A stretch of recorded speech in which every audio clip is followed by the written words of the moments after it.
বললাম না আগামীকাল যাব। আমি আসতে বলছি মানে এখনই আসতে হবে, তুমি তাড়াতাড়ি আসো। আচ্ছা তুমি কালরা কথা কইতাছিল। কই? আমি তো কারোর সাথে কথা বলছিলাম না। আমি স্পষ্ট দেখছি তুমি ভিডিও কলে কালরা জানি কথা কইছো। না না, আমি ভিডিও কলে কারোর সাথে কথা বলছিলাম না।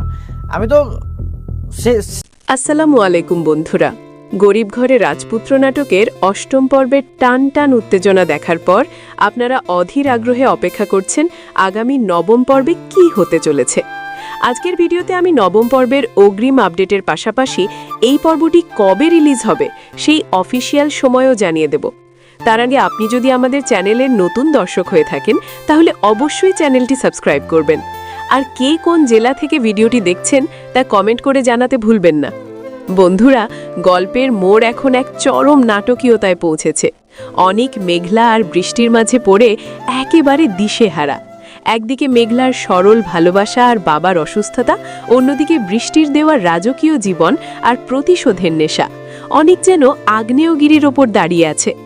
নবম পর্বে আমরা দেখব অনেক তার বন্ধুর রাতুলের সাম্রাজ্য গুড়িয়ে দিতে তার গোপন চাল চালতে শুরু করেছে। তার পাঠানো গুপ্তচর সাব্বির এখন রাতুলের খুব কাছাকাছি। তবে রাতুলও বসে নেই, সেও অনেকের প্রতিটি পদক্ষেপের ওপর নজর রাখছে। নবম পর্বে আপনারা এমন কিছু দৃশ্য দেখবেন যা দেখে আপনাদের গায়ের পশম দাঁড়িয়ে যাবে।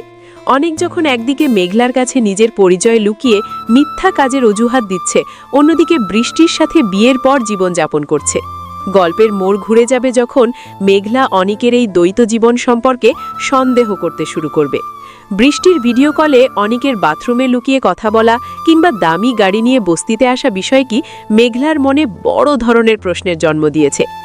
আগামী পর্বে আমরা দেখব মেঘলা লুকিয়ে অনিককে অনুসরণ করবে এবং বৃষ্টির আলিশান বাড়িতে অনিককে দেখে স্তম্ভিত হয়ে যাবে। বন্ধুরা, আপনাদের কি মনে হয় অনিক কি পারবে মেঘলার কাছে নিজের এই ত্যাগের কথা বুঝিয়ে বলতে, নাকি বৃষ্টির শর্ত পূরণ করতে গিয়ে মেঘলার সাজানো সংসার চিরতরে ভেঙে যাবে? আর রাতুল কি সাব্বিরের আসল পরিচয় জেনে যাবে? কমেন্ট করে আমাদের জানান আপনার মূল্যবান মতামত। আপনারা যারা নবম পর্বের জন্য অধীর আগ্রহে বসে আছেন তাদের জন্য সুখবর হলো আগামী মঙ্গলবার দুপুর 12টায় ধামাকা এই পর্বটি ইউটিউবে আপলোড করা হবে। ভিডিওটি ভালো লাগলে শেয়ার করুন এবং পরবর্তী সব আপডেটের জন্য আমাদের সাথেই থাকুন। ধন্যবাদ।